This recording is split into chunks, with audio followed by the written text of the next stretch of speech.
जय श्री कृष्ण। जय योगेश्वर। राम रक्षा स्तोत्र अभ्यास क्रम आज 16वां दिवस। एक एक शब्द में भरा हुआ भक्ति का अर्थ, जीवन की ऊंचाई ये समझने का प्रयत्न, वही हमारा अभ्यास क्रम। जगत गुरु अपने गुरु का स्मरण करके आज हमारा अभ्यास क्रम आगे ले जाएंगे।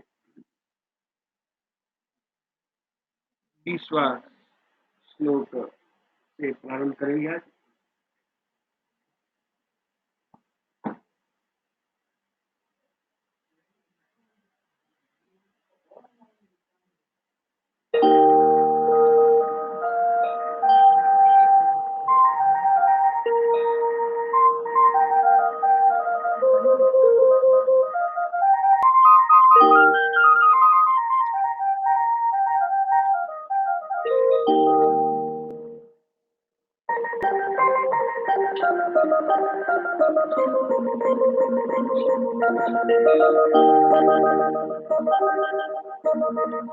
वसुदेव वसुतन देवम कंस चाणूरमर्दनम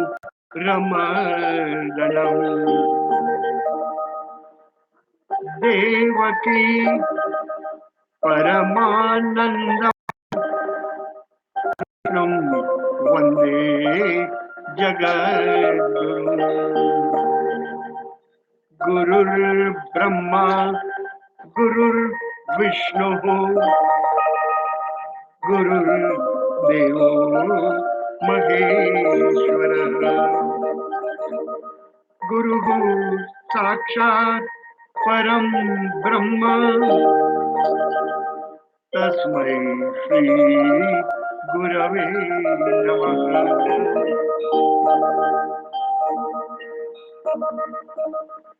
एक ईश्वर 20वां श्लोक से प्रारंभ कर 20, 21, 22, 23 और 24 5 श्लोक आज गाएंगे। जैसे भाव और अर्थ इसका समझना और आज के मॉडर्न युग के साथ हमारे जीवन को सजाना, ये हमारा अभ्यास का मुख्य फोकस वही है। इसलिए देख रहे हैं जीवन के साथ इस स्तोत्र को कैसे जोड़े। ये रचना महर्षि विश्वामित्र 10,000 वर्ष पूर्व उनकी कलम से निकले हुए ये राम की स्तुति के रूप में भक्ति का विज्ञान हमें समझा रहे हैं। तो 20वां श्लोक इस रचना में कल जैसे बताया गया था 1 से 19 श्लोक तक अनुष्टुप छंद मीटर है।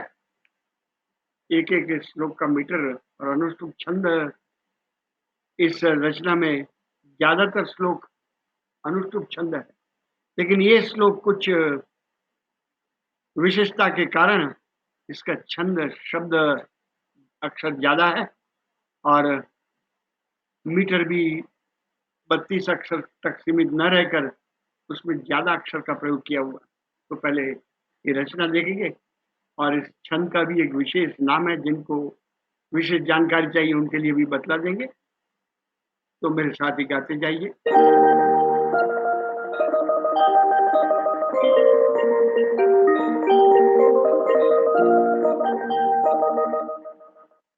श्री गणेशाय नमः।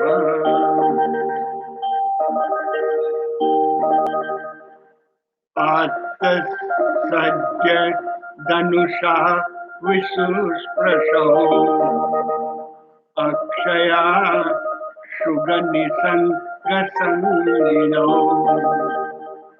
रक्षणाय मम राम लक्ष्मणौ अग्रतः पतिसदैव गच्छताम्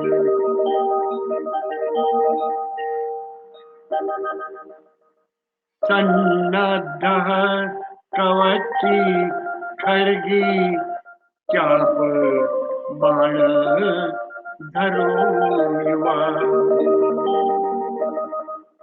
गच्छन् मनोरथोऽस्माकम् रामः पातु सलक्ष्मणः रामो दाशरथी शूरो लक्ष्मणानो चरो बली काकुत्सः पुरुषः पूर्णः कौशल्यो रघुत्तमः वेदांत वेद्यो यज्ञेशः पुराण पुरुषोत्तमः जानकी वल्लभ श्रीमान अप्रमेय पराक्रमः इत्येतानि जपेन् नित्यं मद्भक्तः श्रद्धयान्वितः अश्वमेधादिकं पुण्यं सम्प्राप्नोति न संशयः सम्प्राप्नोति न संशयः।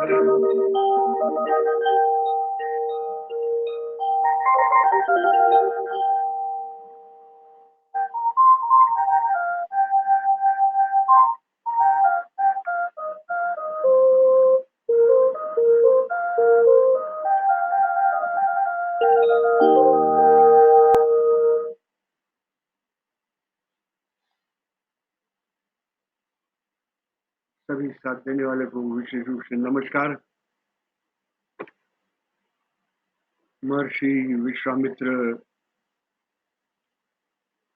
आज के 2021 समय नहीं है, ये हमारी जांच है। ये लॉकडाउन हमारी जांच है। समय है, क्या कर रहे हो? परीक्षा है, और इस परीक्षा में जो उत्तीर्ण हुए वही आज अध्ययन हम लोग कर रहे हैं। हमारे पास इस महर्षि की रचना के लिए अवश्य ही समय होना चाहिए, अन्यथा राम की पूजा वो कैसे समझेंगे। तो ये आज का श्लोक बहुत ऊंचाई पर, आत्मसज्ज धनुषा विश्वस्पृशौ।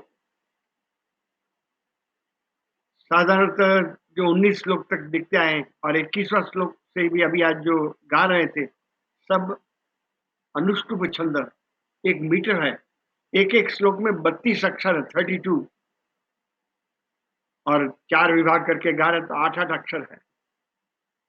यह प्रथम ये अनुष्टुप छंद, ये मीटर की रचना करने वाले महर्षि वाल्मीकि, क्रौंच पक्षी का जोड़ा देखा हुआ, और उनके मुख से जो प्रथम श्लोक जो निकला हुआ वह अनुष्टुप छंद 32 अक्षर का।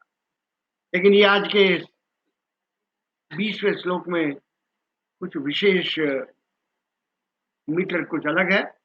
इस मीटर का नाम बदला हुआ है।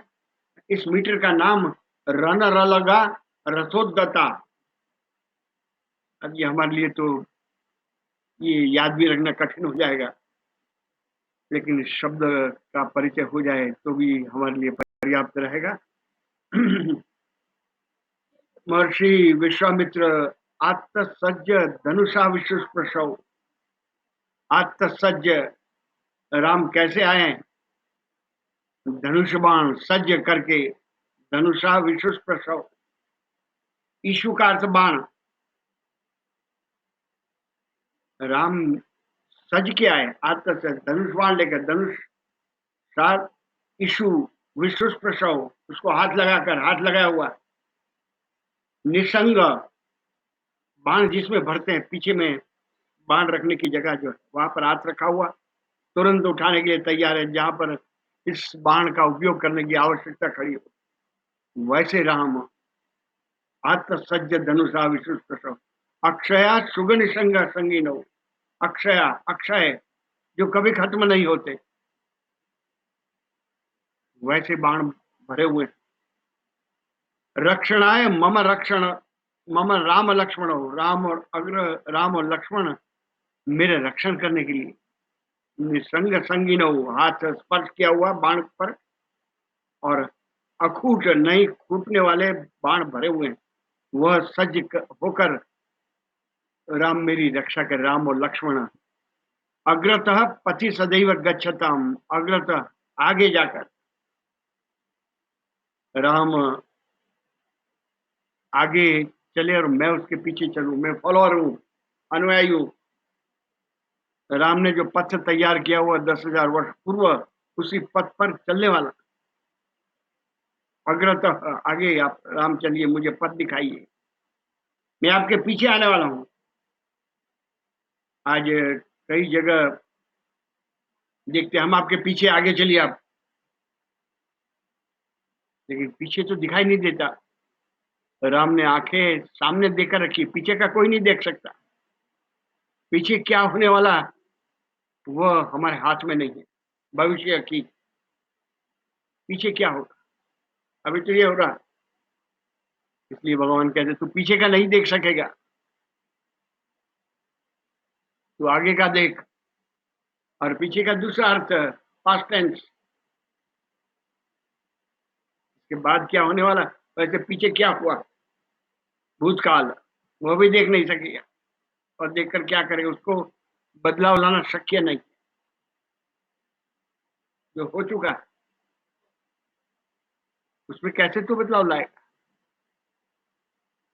ये सृष्टि सर्जनहार की ये बहुत ही सुंदर कलाकृति है। आगे, मेरे आगे, आगे भगवान सज्ज होकर मेरे आगे चले। गच्छन, ये बाहर निकलते समय गाने का श्लोक। हम घर से बाहर निकलते हैं, तब बाहर निकलते समय आत्मसज्ज धनुषा विश्वस्पृशौ, मेरे आगे चलकर मुझे पथ दिखाइए, कहाँ जाना है, और जहां मुझे जाना है वहां आप आगे रहिए। तो राम को अग्र स्थान दिया हुआ, ये विशिष्ट भूमिका। द्रौपदी का वस्त्रहरण के समय भगवान का स्मरण किया हुआ। मैं गिरधर अभी संकट में हूं, मेरी लाज तुम्हारे हाथ में है। गरुड़ चढ़ी आओ जो गिरधारी, गिरधारी का स्मरण किया हुआ। और मैं यहाँ पर इन लंपटों के बीच में मेरा वस्त्रहरण हो रहा, और आने में देर हो गई। हम ये महाभारत का ये सीन देखे हुए हैं कि महाभारत में वस्त्र खींचे लग जाते हैं दुशासन, तब आने में देर होती है। और जैसे ही कृष्ण आते हैं गरुड़ पर, तब द्रौपदी कहती है भगवान आपको आगे आना चाहिए, अग्रतः पति सदैव गच्छताम, आपको आगे आना चाहिए वस्त्र पहने होने से पहले। तब कृष्ण हंसते हंसते कहते तूने तो द्रौपदी, द्रौपदी का दूसरा नाम था कृष्णा, कृष्ण और उसकी बहन कृष्णा, तूने तो मुझे कहा था गरुड़ चढ़ी आओ जो, गरुड़ पर लेके आया था, लेकिन गरुड़ उस समय मेरे पास में नहीं था और उसे लेकर मुझे आना था, इसलिए मुझे देर हुई, लेकिन मैं संभाल लूंगा। तो द्रौपदी अग्रतः भगवान आप पहले आ जाते तो मेरी ये दशा नहीं होती। यहाँ पर साधक राम से अग्रतः पति सदैव गच्छताम्, मुझे पथ दिखाइए और आप आगे चलिए। मेरे पीछे आप आगे चलिए, हम पीछे देख लेंगे, लेकिन पीछे देखने वाले जो है वो गायब हो जाते हैं। आगे चल के रास्ता कौन दिखा? ये बहुत होता है, ऐसे जाना है। ये भूमिका इस श्लोक के साथ हम जब भी घर से बाहर जाएँ तब ये श्लोक स्मरण करके जाना है। अग्रतः पति सदैव गच्छताम्, रक्षणाय मम रक्षणौ, राम और लक्ष्मण मेरी रक्षा करे आगे चलकर। बहुत सुंदर भूमिका राम रक्षा की बताई है। और अभी आगे वाले श्लोक में भी सन्नद्ध कवची खड़गी, 21वां श्लोक, चाप बाण धरो युवा।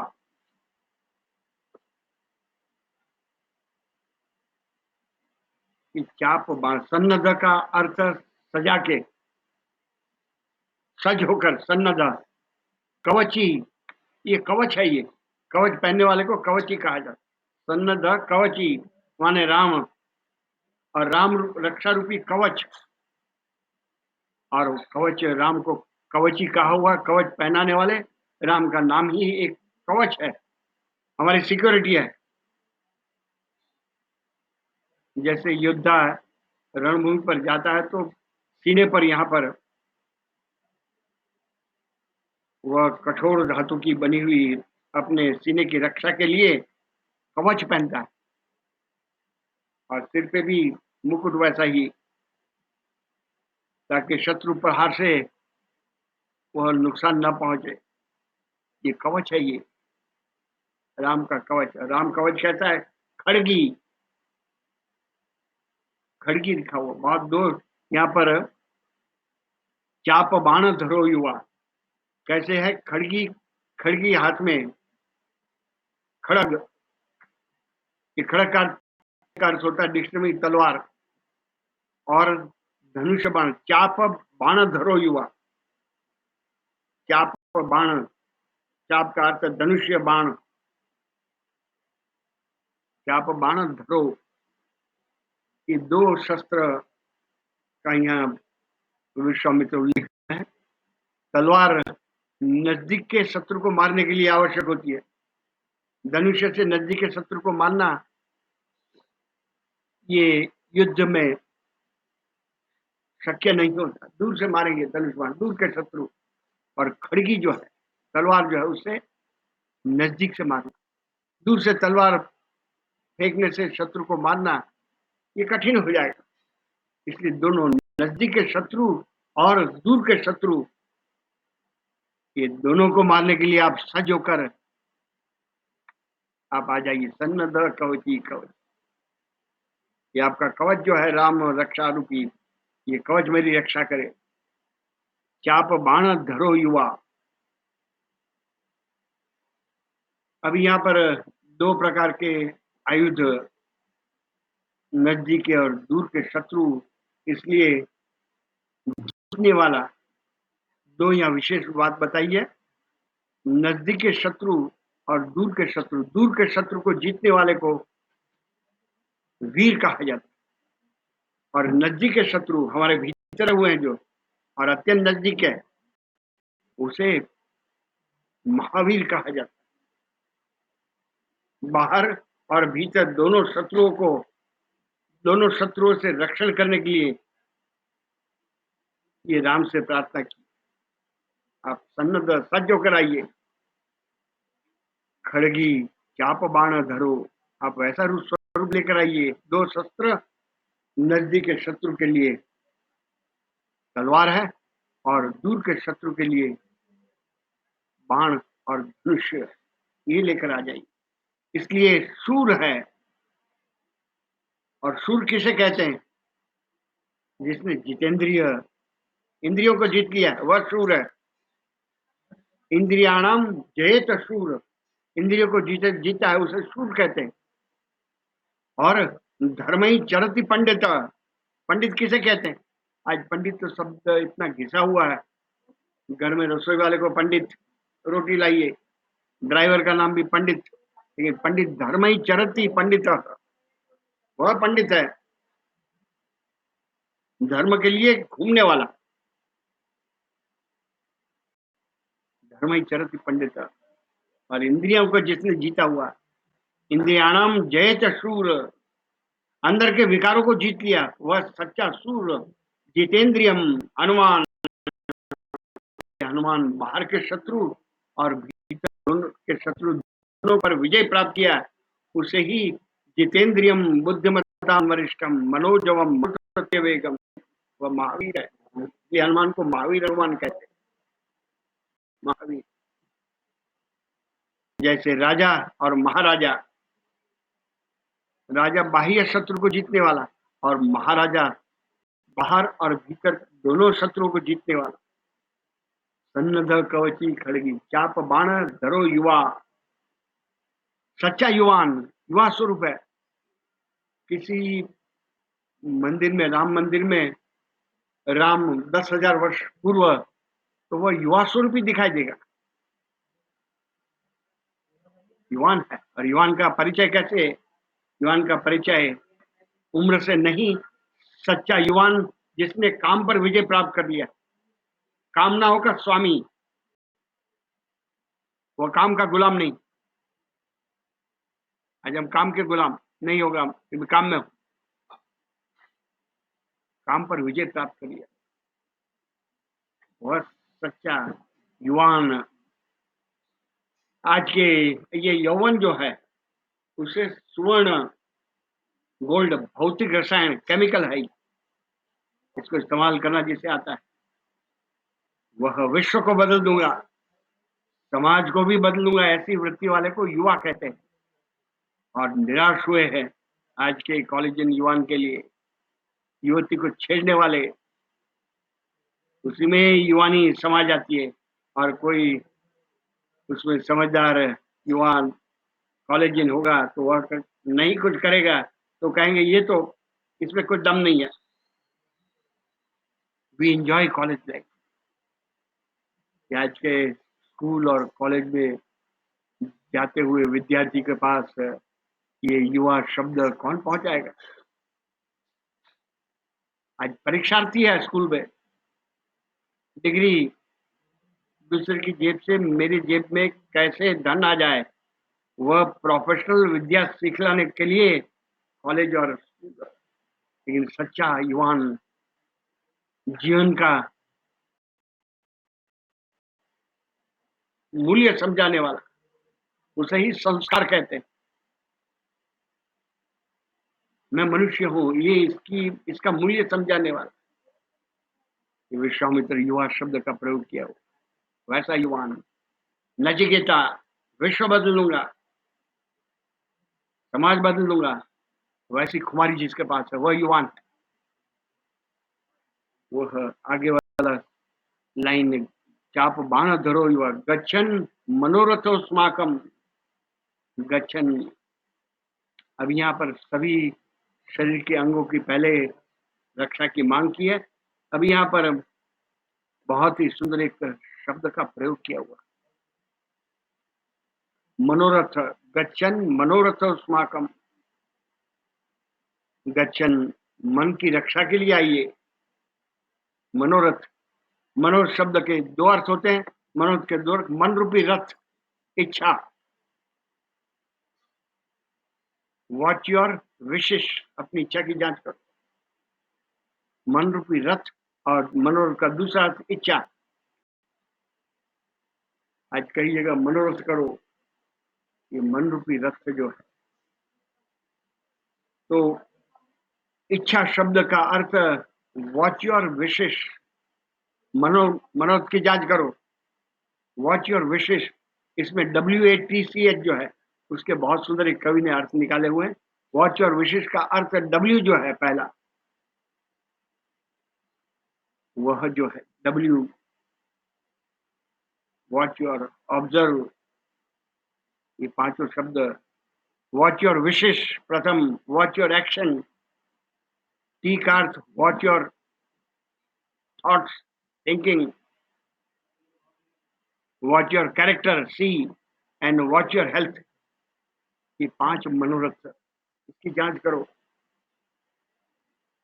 इसकी रक्षा करो, मांग की है। गच्छन मनोरथो अस्माकम, और मन की रक्षा राम करे। मन के हारे हार, और मन के जीते जीत। मनोविजय, वह विश्व सम्राट बन जाएगा।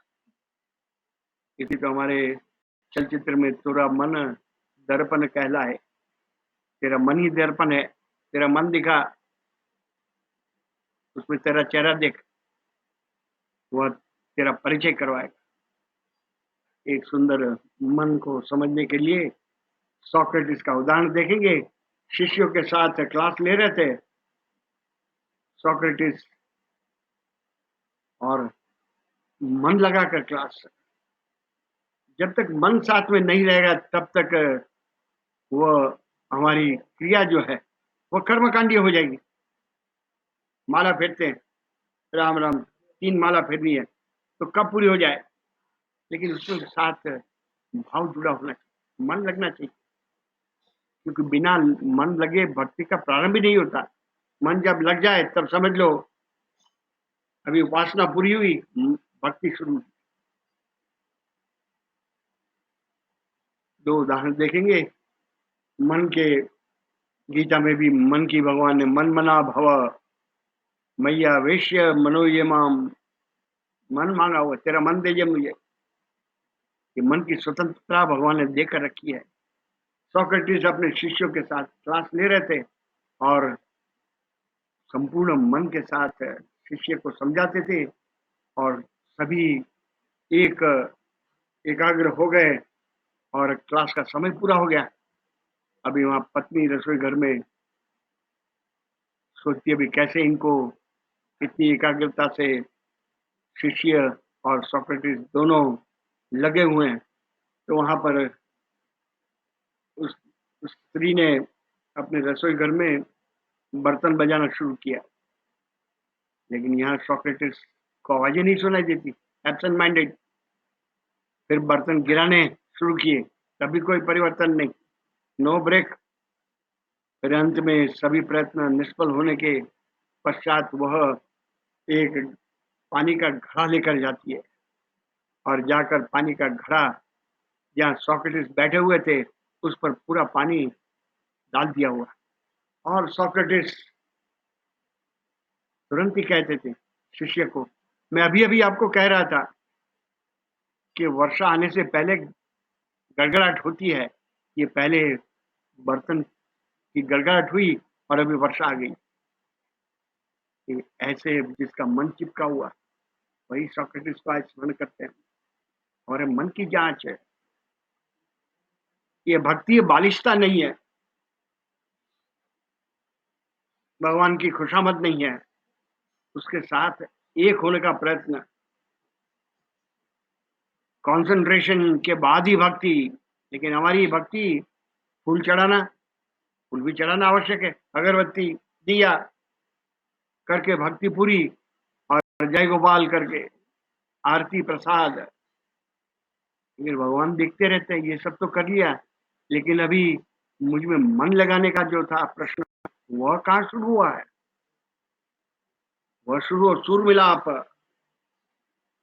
वह जब तक नहीं हुआ तब तक, और हम वहीं पूरा कर देते हैं, जहाँ शुरू करना वहां छोड़ देते हैं।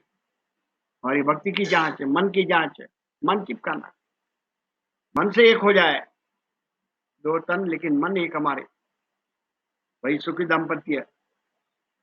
एक संगीत का कार्यक्रम हो और वहां पर कई हम लोग देखने जाते हैं शास्त्रीय संगीत, या बड़े कुछ ऑर्केस्ट्रा रहेगा, तो वहां पर कई वाजिंत्र रहते हैं, तो उसका डायरेक्टर जो रहेगा वह सभी के सुर मिलाता है।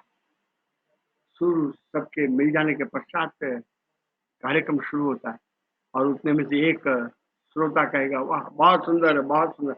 अभी डायरेक्टर सोचने लगता अभी शुरू नहीं किया, हमने तो अभी शुरू नहीं किया हुआ। हमारी भी वही स्थिति है। भक्ति मन एकाग्र, मन उसके साथ, मन की माप शक्ति जो है, क्रिएटिव पावर, वह जब उसका चिंतन शुरू हो जाए, वहीं से भक्ति का प्रारंभ। अन्यथा माला हम लोग जपते हैं, माला का जप करना ही चाहिए, लेकिन माला के साथ मन से मानसिक जाप हमारा जीभ से होता है, रिपिटेटिव, ये बालिशता नहीं, ये पूरा करने की क्रिया नहीं, उसे कर्मकांडीय भक्ति, उसका अर्थ और उसके भाव के साथ यदि वह किया जाए, तो वह प्रभु तक पहुँचता, उसे ही भक्ति कहते हैं। ये भक्ति का प्रारंभ, हमारी भक्ति, concentration and purification of mind, उसके साथ एक होना। जब तक उसके साथ एक नहीं होते हैं, तब तक भक्ति कहाँ से हुई? विभक्ति नहीं, विभक्त, कंटिन्यूटी रहनी चाहिए। भक्ति में कंटिन्यूटी है, continuous love towards the Lord. आगे और भी शब्द है भक्ति का, वहां देखेंगे। और यहाँ पर एक विशेष शब्द के विश्वामित्र की सिलेक्शन ऑफ वर्ड, मन के लिए यहाँ पर सलक्ष्मण शब्द का प्रयोग किया। सब जगह राम लक्ष्मण हो, लेकिन यहाँ पर सलक्ष्मण, राम पातु सलक्ष्मण, लक्ष्मण के सहित, ये इसकी सिलेक्शन शब्द का ये जादू है। बहुत ही सुंदर ऑर्नामेंटल प्रयोग किया हुआ है, क्योंकि उनका कुछ सांकेतिक अर्थ भी है, और भक्ति शास्त्र पूरा संकेत से भरा हुआ है। सामान्य व्यक्ति बाह्य रूप में ही प्रसन्नता हो जाती है, लेकिन आगे जाना चाहिए तो इसके पीछे कुछ विशेष अर्थ है, वो नहीं समझेंगे तो हमारी सच्ची भक्ति जो है उसमें मैच्योरिटी कैसे आएगी, परिपक्व कैसे होगा। इसकी बहुत सुंदर सिलेक्शन ऑफ वर्ड। यहाँ पर एक प्रसंग देखेंगे, राम और लक्ष्मण और सीता तीनों 14 साल के वनवास में, एक दिन ऐसा होता है, लक्ष्मण और सीता अकेले और राम कुछ जंगल में गए हुए हैं, यहाँ दोनों अकेले, और राम मन में आया हुआ कि लक्ष्मण की परीक्षा करे। दोनों ही युवान, और दोनों युवान अकेले, तो वहां पर राम तोता पोपट बनकर वृक्ष के ऊपर आते हैं, और वहां उसी स्वरूप में परीक्षा के लिए एक सुंदर श्लोक बोलते हैं। ये दंत कथा के रूप में बताया हुआ है। वह राम ऊपर से श्लोक बोलते हैं तोते के मुख से, पुष्पम दृष्ट्वा फलम दृष्ट्वा दृष्ट्वा स्त्रीणाई च यौवनम त्रीणाम रत्नानि दृष्टैव पूर्ण चलित मन। पुष्पम, पुष्प की माला पहनी हुई है, हाथ में फल है, और युवान स्त्री है, तो किसका मन चलित नहीं? वे लक्ष्मण ये शब्द का अर्थ तो समझ गए। उसने सोचा कोई भी बोलने वाला हो, लेकिन इशारा मुझ पर है, बंदूक मुझ पर ताकी हुई है, मुझे ही प्रश्न किया गया हो, क्योंकि पास में सीता, यौवन, अत्यंत स्वरूपान सीता मैया का स्वरूप, हाथ में फल है, पीछे में मोगरे की माला पहनी। तुरंत लक्ष्मण मेरी तरफ इशारा है, वही वैसे ही अनुष्टुप छंद में ही उसका उत्तर दिया हुआ तोते के सामने कहकर, पिता यस्य शुचिर्भूतो माता यस्य पतिव्रता उभाव्यमेव संभूतो तस्य नो चलति मन। जिसके पिता का जीवन पवित्र हो, शुचि हो, पवित्र हो, और माता जो है पतिव्रता माँ हो, उसका मन चलित नहीं। उभाव्यमेव संभूतो, ये दोनों बात है। जिसके माता पिता, माता पतिव्रता और पिता पवित्र, दशरथ और सुमित्रा का मैं पुत्र हूँ, दोनों का यहाँ पर हो न, उसका मन चलित नहीं होगा। फिर तोते के रूप में आगे राम प्रश्न दूसरा कर रहे हैं, अग्निकुंड समा नारी धृत कुंड समोपमान पार्श्वे स्थिता सुंदरी कस्य नो चलते मन। नारी को अग्नि का कुंड और घी का स्वरूप द्रुत समान पुमान पुरुष, पास में बैठे हो, घी के पास अग्नि रहेगी तो वह पिघल जाएगा या नहीं? वो न कश्यनो चलते मना, प्रश्न किया हुआ। अब इतनी ही ऊंचाई पर लक्ष्मण उत्तर देते हैं, मनोधावती सर्वत्र मदोन्मत गजेंद्रवत ज्ञानांकुश समाबुद्धि तस्य नो चलते मना। मन को भटकने की आदत है, मनोधावती सर्वत्र, सभी जगह घूमता है, लेकिन मदोन्मत गजेंद्रवत, हाथी जो है उसका उदाहरण दिया हुआ, ज्ञानांकुश, उस पर अंकुश है, वैसी जिसकी बुद्धि है वह तस्य नो चलते मना, मन को भटकने की आदत है, लेकिन जिसके मन पर बुद्धि का अंकुश है, और कैसी बुद्धि, ज्ञानांकुश, ज्ञान रूपी एक अंकुश है, तस्य नो चलती मना। राम तुरंत ही तोते का स्वरूप प्रकट हो गए और लक्ष्मण को तुरंत ही आशीर्वचन कहे, लक्ष्मण तू महाप्रज्ञ है। ये लक्ष्मण को टाइटल मिली, महाप्रज्ञ, प्रज्ञ का बुद्धिमान।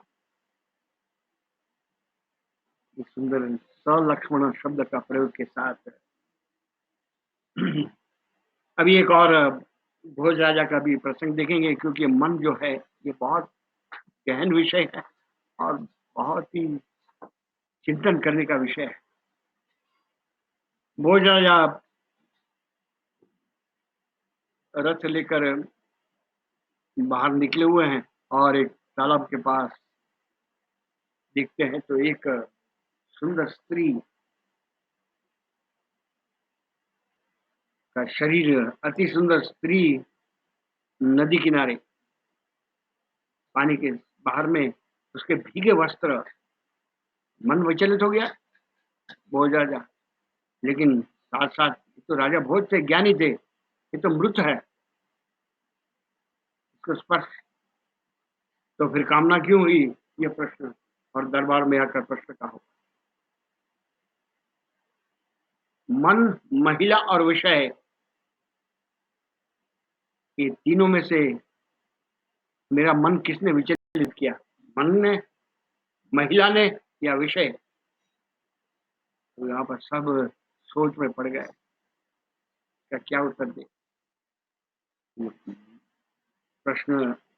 और कालिदास के सामने वहाँ इशारा किया हुआ, आपके पास इसका उत्तर है, बताइए सभी को, ये काम का बाप कौन है, इन तीन में से कौन उसके पिताजी है, मन का, महिला का और विषय का?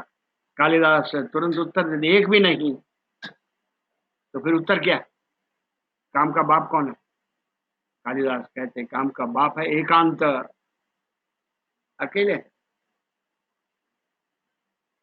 अकेले वही काम का बाप है। समूह में बैठे हुए तब मन विचलित नहीं होता। तो बहुत ही सुंदर यहाँ पर एकांत, अकेले में क्या करते हो, सबके साथ में तो सज्जन हो, लेकिन अकेले में क्या सोचते हो, क्या करते हो, उसके ऊपर से तुम्हारे चरित्र का परिचय हो जाए। बहुत सुंदर ये दंत कथा देख रहे थे, नदी किनारे राजा भोज। अभी आगे जाकर पातु स लक्ष्मण, और कहने के पश्चात आगे वाले 22 और 23वां श्लोक जो है उसकी कुछ विशेषता है। यहाँ पर महर्षि विश्वामित्र ने 22 और 23वें श्लोक में राम के 17 नाम दिए हुए, इसका जप करो, इत्येतानि जपे नित्यम।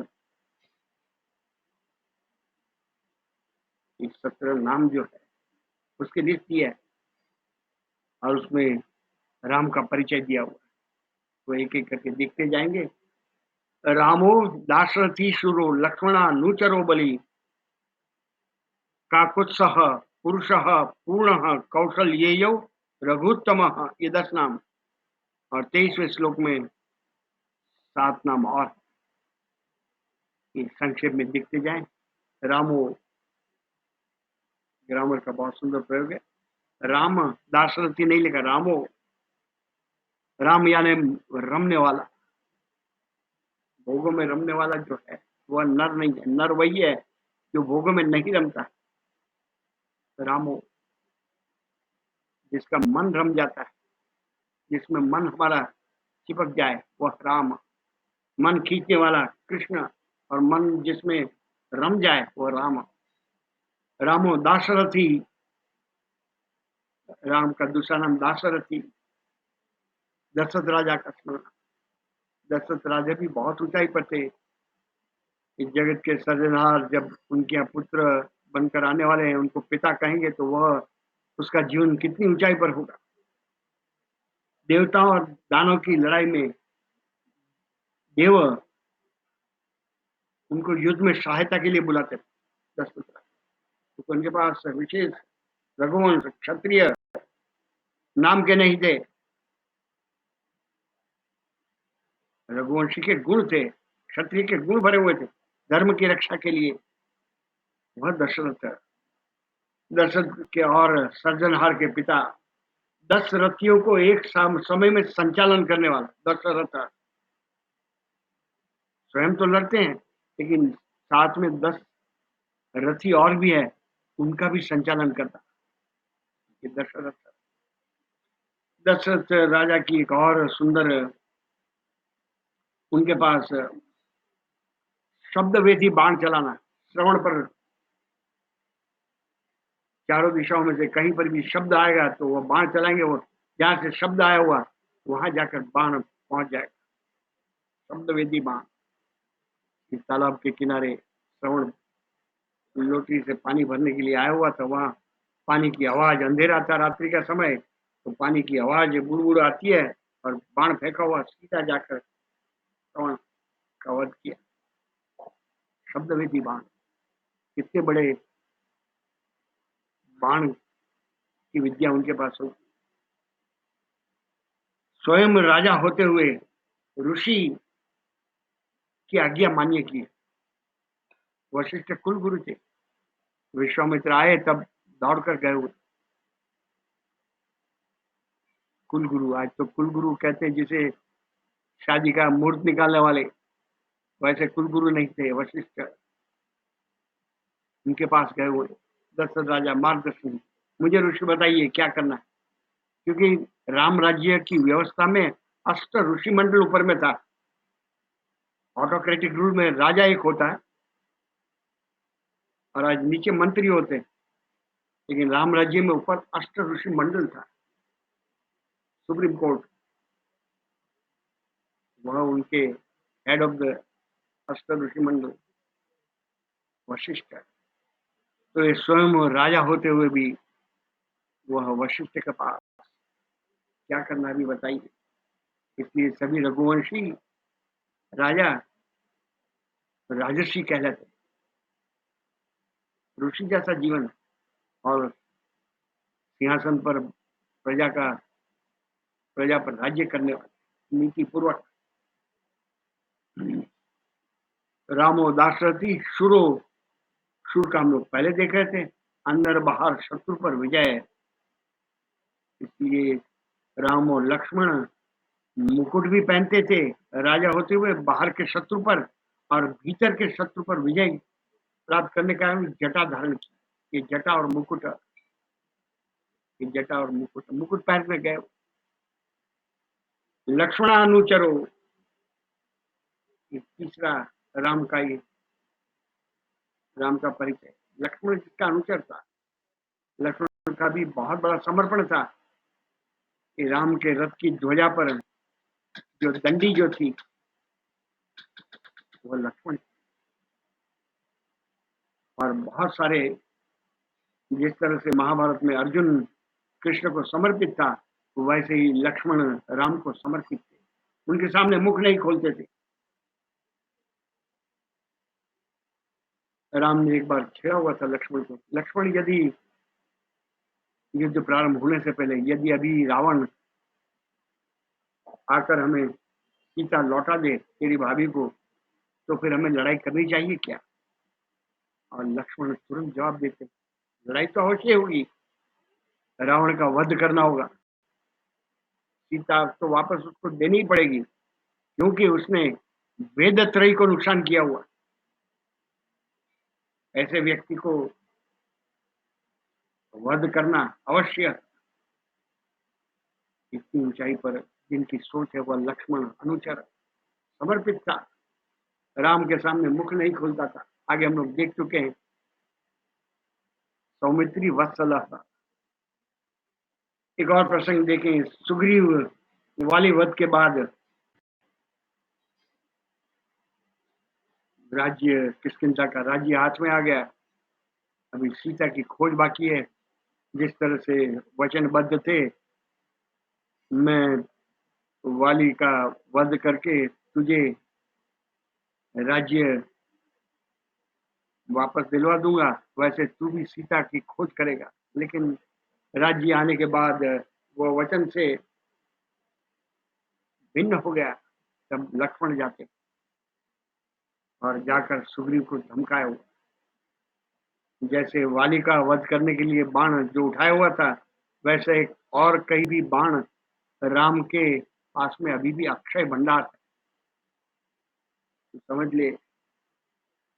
और जिस दिन वो चेतावनी देने के लिए गए थे, उसी दिन को आज हम उत्सव मनाते हैं। वही देव उठी एकादशी, हमारे में देव जागृत हो जाए, वो जगाने वाले लक्ष्मण, वो लक्ष्मणानुचर, लक्ष्मणानुचर चौथा नाम। पांचवा नाम बलि, इसी श्लोक में ही दिया हुआ 22वें श्लोक में, लक्ष्मणानुचलो बलि। बलि का अर्थ बलवान। राम ने सुग्रीव को, लक्ष्मण को प्रेम के बल से जीता हो, ये बड़ी उपलब्धि है। हनुमान को प्रेम का बल, मसल पावर से नहीं जीता हुआ, ये प्रेम की है, बहुत बड़ी शक्ति है, इसलिए उनको बलि कहो। काकुत्सह, ये हम लोग रामनवमी उत्सव के दिन देख चुके हैं, लेकिन थोड़ा संक्षेप में देख लें। इक्ष्वाकु राजा, जिस वंश राम जिस वंश में आए थे वह रघुवंश भी है और इक्ष्वाकु वंश भी है, जिसकी शुरुआत सूर्य से हुई है। गीता में इसका प्रमाण है। इमं विवस्वान मनवे प्राहु मनुरिक्ष्वा कवये ब्रवीत एवं परंपरा प्राप्तम इमं राजर्षयो विदु। सूर्यवंश के बाद मनु महाराज, इक्ष्वाकु और महान प्रभावी रघु राजा, जिसके कारण वह वंश रघुवंश नाम जाना जाता है। वहां पर इक्ष्वाकु के पौत्र पुरंजय, उसको इंद्र ने बुलाया कि दानवों के सामने युद्ध है, आपकी सहायता की आवश्यकता है। अब यह पुरंजय, उसने सोचा इंद्र जब लड़ाई होती है, कुछ काम होता तो बुलाता, काम नहीं होता तब तो याद भी नहीं करता, इसको कुछ पाठ सिखाना चाहिए। इसलिए उसके आए हुए दूत को कहा हुआ, मैं आने के लिए तैयार हूं, लेकिन मेरी शर्त है, यदि इंद्र राजा बैल की खूंद, पीछे का हिस्सा जहां पर हड्डियां निकली होती खूंद, उस पर बैठकर आए तो मैं आने के लिए तैयार। अब ये कितनी विडम्बना हुई, देवों के राजा को बैल की खूंद पर बैठकर आना। उस वंश में उस जो खूंद हड्डी का हिस्सा निकला हुआ, उसे ककुत्थ कहा जाता है। इसलिए पुरंजय काकुत्सह, इस परंपरा में आए हुए राम है, ये राम का नाम है काकुत्सह। पुरुष, काकुत्सह पुरुष। आज पुरुष का नाम सुनते ही हमारे सामने मूछ वाला, दाढ़ी वाला, लेकिन पुरुष का हमारे शास्त्र में बहुत सुंदर एक श्लोक दिया हुआ, 5 लक्षण जिसके पास है वह पुरुष है। वो नर हो या नारी, उसे पुरुष ही कहा जाएगा। पुरुष का प्रथम लक्षण पात्रे त्यागी, गुणे रागी, संविभागी च बंधुषु, शास्त्रे बोधा रणे योद्धा। पुरुष पंच लक्षण, पात्रे त्यागी, पात्र को देखकर त्याग करने वाला। कौन पात्र है सामने, एक छोटा संक्षेप में उदाहरण भी देख लेंगे। पात्र त्यागी, एक राजा जो ईश्वरी सत्ता को नहीं मानता था, उनके पास एक महात्मा आए हुए, और महात्मा को देखकर ही सभा में उस राजा ने कहा हुआ, त्यागराज आपको नमस्कार, त्यागराज नमस्कार। तो वह महात्मा भी हंसकर कहने लग गए, आपने मुझे त्यागराज कहा हुआ, और महात्मा ने कहा महात्यागी आपको भी नमस्कार। अभी राजा सोच में पड़ गए, मुझे महात्यागी कहा हुआ। पूछा, महात्मा आपने ऐसा क्यों कहा हुआ? त्यागी आप तो है, मैं तो त्यागी नहीं, मैं तो राजा हूं। महात्मा ने बहुत सुंदर उत्तर दिया कि विश्व जिसने छोड़ा है उसको त्यागी कहते हैं।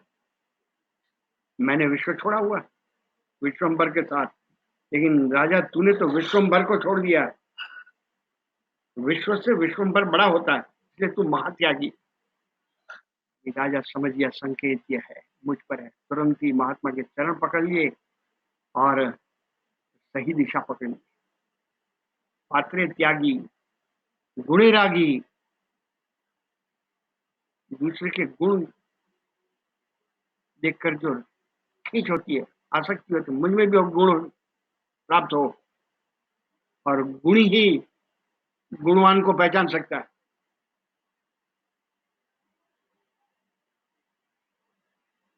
जो जिस स्त्री को संतान नहीं है, वह संतान वाली स्त्री उसकी वेदना को कैसे समझ सकेगी? कि गुणवान जो है, गुणी है, वही गुणवान को देख सकता है। गुणे रागी, उसको गुणों में प्रसन्नता है। दूसरे की कमजोरी, दूसरे के दोष, उसकी चर्चा करने वाला वो पुरुष नहीं है, मानिए नहीं। संविभागी च बंधुषु, सभी को बांट कर खाने वाला। पांडवों ने द्रौपदी संविभागी, जो आए सभी बांट कर। वैसे ही सदविचार, अच्छे विचार मिले हैं बांटना चाहिए। मुझे मिले हुए दूसरों के पास कैसे पहुंचे, वह सोचने वाला सच्चे अर्थ में पुरुष। संविभागी च बंधुषु, विभागी। उदारा सर्व एवैते, गीता में श्लोक दिया हुआ है। उदार है, मुझे मिला हुआ है, और एक गुण है तो मुझे दूसरों के पास पहुंचाना है। पात्रे त्यागी, गुण रागी, संविभागी च बंधुषु, शास्त्रे बोधा। शास्त्र में संकेत बहुत है, सांकेतिक भाषा ही है। मीराबाई को भी इसलिए गिरधर स्वप्न में आकर गुरु के पास भेजा, चमार गुरु। वहां सांकेतिक विद्या, बहुत सारा साइंस विज्ञान सांकेतिक है। संकेत जो समझ जाए वह बुद्धिमान, उसकी भक्ति परिपक्व, और बाह्य रूप से कर्मकांडीय भक्ति करने वाला, वह भी वैसी चलती रहेगी। कुछ समय के बाद उसकी बुद्धि पर प्रकाश फैलेगा। हम भी ये संकेत समझने का प्रयत्न है, वही अभ्यास है। ये एक एक शब्द में संकेत है। ये मुझे वैसा बनना है। एक छोटा प्रसंग नामदेव का देखेंगे तो स्पष्ट हो जाएगा। नामदेव भगवान के लाडले बेटे दर्जी थे। उनके पास ये हम लोग देख रहे हैं, शास्त्रीय बोधा, पुरुष का चौथा लक्षण। शास्त्र में बुद्धि चलानी चाहिए। आज हम लोग कहते हैं भक्ति में बुद्धि मत चलाओ। भक्ति में बुद्धि चलाने के लिए ही तो श्री गणेशाय नमः, गणपति का पूजन पहले होता है। वहीं पर तो बुद्धि चलानी, क्योंकि बुद्धि से परे जो है वही परमात्मा है। यो बुद्धे परतस्तु था। तो शास्त्रीय बुद्धि का हम लोग संकेत देख रहे हैं। नामदेव के पास एक लोचन दास नाम का बनिया आया हुआ, और नामदेव के पास गिड़गिड़ाने लग गया। नामदेव पैर पकड़ लिए, कृपा करके मुझे, मैं पापी हूं, मुझे भगवान दिखाइए। अभी नामदेव कहते हैं, अरे भाई ये प्रदर्शन का विषय नहीं है भगवान को देखना, इसके लिए साधना करनी पड़ती है। और यू ही देखने का प्रदर्शन नहीं है, ये साधना करनी पड़ेगी। और साधना में जब सिद्धि का स्तर आ जाएगा तब जाके भगवान का दर्शन शक्य है। नहीं आप कैसे भी मुझे दिखाइए। बहुत ही गिड़गिड़ाने पर नामदेव ने कहा, अभी एक उपाय मैं कर रहा हूं, देखो तुझे दिखाई दे तो। सिलाई करने दर्जी थे, दर्जी का काम नामदेव, और मशीन में सिलाई करते कपड़ा, और पास में सुई रखी हुई थी। और जैसे ही नामदेव के भजन शुरू हुए और वहां पर सामने कृष्ण उनके इष्टदेव नाचने लग गए और नाचते नाचते यहाँ पर लोचन दास नीचे बैठा हुआ। अभी भजन में नामदेव को लगा मैं भगवान के लाडले बेटे का नाम लेता रहूंगा तो भगवान इसी तरह से नृत्य करते रहेंगे, और यदि इनके बेटे का नाम नहीं लूंगा तो वह फिर अदृश्य हो जाएंगे। बहुत ही सुंदर लाडले बेटे। किसी माँ के पास आपको बातचीत करनी हो तो उसके बेटे का वर्णन करो। आपके बेटे को यहाँ देखा, तुरंत चौकन्नी हो जाएगी, कहाँ देखा? वैसे ही जगन माता ही मेरा पुत्र कहाँ देखा। इसलिए भजन शुरू किया हुआ, बहुत सुंदर। नरसिंह मेवा को हाथ दिया, जो वह यही है, यही है। सुई दिखाइए और लोचन दास को इशारा किया, यही है सामने देख, ऐसा इशारा किया। लेकिन लोचन दास वह समझा नहीं, वो मुंडी सिर नीचे करके गाने लग गया। अलग अलग रूप से नाम लेते गए, मीराबाई, सूरदास, सबका नाम सुनते ही वहां पर ही भगवान नाचते रहे, पांडुरंग भगवान। और बनिया सिर नीचे कर गाता ही रहा। अंत में चिढ़ गए, ये देखता ही नहीं ऊपर, और सुई से संकेत कर रहा हूँ, अभी और कैसे मैं दिखा सकता हूँ। तब जाके में अंत में नामदेव बोलता है लोचन दास की ओर इशारा कर, अरे लोचा, तुझे जो देखना है वह यही है, यही है। और जैसे ही भगवान लोचा नाम सुना, अरे लोचा कौन है? ये तो लोचे वाला बात है, वो मेरा लाडला नहीं है। तुरंत अदृश्य हो। इसलिए सिर्फ दृश्य भगवान का दर्शन जो है वो प्रदर्शन नहीं है। ये जिसको समझ में आ जाए वही शास्त्रे बोधा, बुद्धि वहां चलानी है। शास्त्र ये सब बुद्धिमान का, ये राम रक्षा स्तोत्र आदि हमारे संस्कृत के महान ग्रंथ जितने हैं वो बुद्धिमानों के लिए ही तो ग्रंथ है। जीवन की सच्चाई समझने का रास्ता है, हिस्टोरिकल एविडेंस नहीं है। महर्षि वेद व्यास भागवत में स्टोरी का संग्रह है क्या? हमें कुछ समझाना है, संकेत दिया हुआ, ऐसा तुझे करना है। और संकेत जो समझ जाता है वही शास्त्री बोधा, रण योद्धा, रणभूमि में योद्धा, लड़ने के लिए तैयार है। रण में तो लड़ना ही होता है। वह जिसे समझ में आ जाए ये पंच लक्षण, पात्रे त्यागी, गुणे रागी, संविभागी च बंधुषु, शास्त्रीय बोधा, रण योद्धा, पुरुष पंच लक्षण, 5 लक्षण है। यही पुरुष है।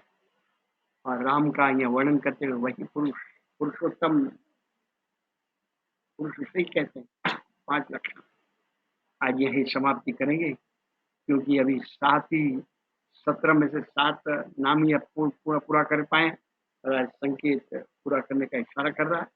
आगे वाले भी नाम बतला दूं, पुरुष पूर्ण 8वां, कौशल्य 9वां, रघुत्तम 10वां, वेदांत वेद्यो 11वां, 12वां यज्ञेश, 13वां पुराण, 14वां पुरुषोत्तम, जानकी वल्लभ, 15वां श्रीमान, 16वां और अप्रमेय पराक्रम 17वां।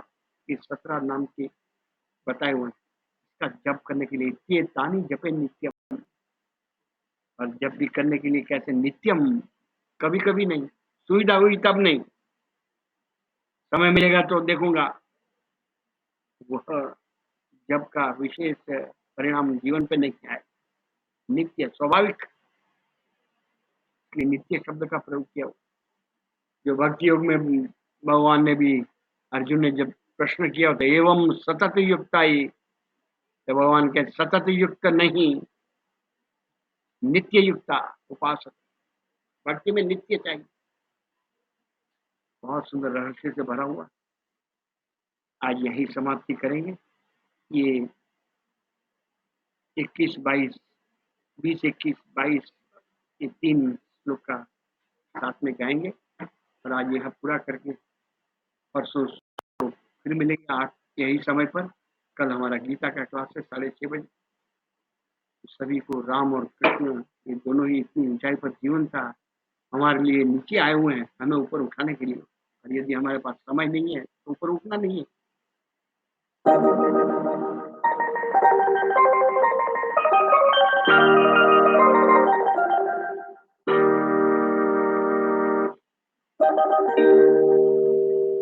मेरे साथ गाते जाइए। आत्तसज्ज धनुषा विशुस्पृशौ अक्षया शुगनिसंग संगिनौ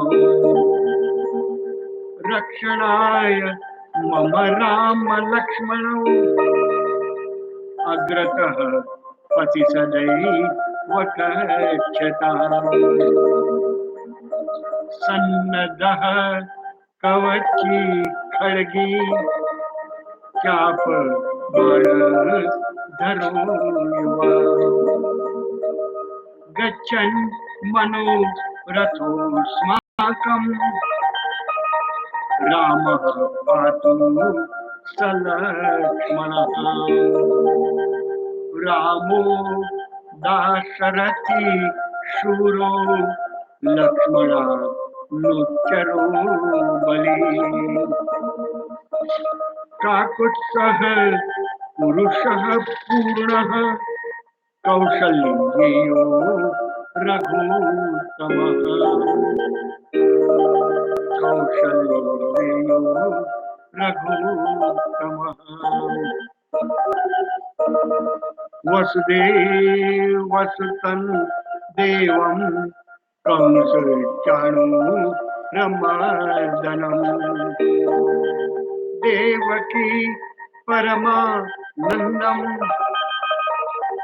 कृष्णं वन्दे जगद्गुरुम् गुरुर्ब्रह्मा गुरुर्विष्णुः गुरुर्देवो महेश्वरः गुरुः साक्षात् परं ब्रह्म तस्मै श्री गुरवे नमः तस्मै श्री गुरवे नमः।